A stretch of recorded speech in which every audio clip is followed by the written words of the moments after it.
Ça, c'est le nouveau passeport du Maghreb. Nous sommes en 2077, le Maroc, l'Algérie et la Tunisie ont enfin lancé leur union économique. Et sur la couverture du passeport, une devise. Ce que le sable sépare, le vent le rassemble. Une phrase pour rappeler qu'il n'y a pas si longtemps, en 2025, les relations entre ces pays étaient quasiment nulles. Même entre la Tunisie et l'Algérie, le commerce bilatéral ne représentait que 2% de leur commerce extérieur. C'est moins que l'Inde et le Pakistan, deux pays pourtant ennemis. Mais ça, c'est terminé. Aujourd'hui, les trois pays ont construit leur vraie union régionale et les bénéfices ont été immédiats. Souvenez-vous, dans les années 2020, chacun de ces pays dépensait environ 4,5% de leur PIB dans l'armement. C'est bien au-dessus de la moyenne mondiale qui tournait autour de 2%. En 2023, l'Algérie était même le troisième pays du monde à consacrer la plus grande part de son PIB à la défense, juste après l'Ukraine et le Liban. C'est même plus que la Russie qui pourtant était en pleine guerre. Mais tout ça maintenant c'est terminé. Les tensions sont retombées, les trois pays dépensent moins d'argent pour leur défense. L'argent lui a été réinvesti dans l'énergie, dans l'eau et dans l'éducation.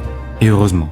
Heureusement parce qu'à partir de 2025, le monde a basculé. Les droits de douane ont explosé. Trump a relancé la réindustrialisation forcée de l'Amérique et l'Europe a suivi. On est entré dans une nouvelle ère économique, une ère marquée par le protectionnisme et l'essoufflement de la mondialisation libérale. Maintenant, c'est chacun pour soi. Les chaînes d'approvisionnement se sont refermées sur des blocs régionaux et la production est devenue locale. Les grandes puissances, elles, ont tenu le choc. Les États continents comme les États-Unis, la Chine et la Russie avaient un avantage, les ressources dans leur sol, une industrie complète et la taille pour produire tout eux-mêmes. Mais les petits pays, eux, ont sombré. Le blé importé est devenu hors de prix, les hydrocarbures inaccessibles et la chaîne logistique est brisée.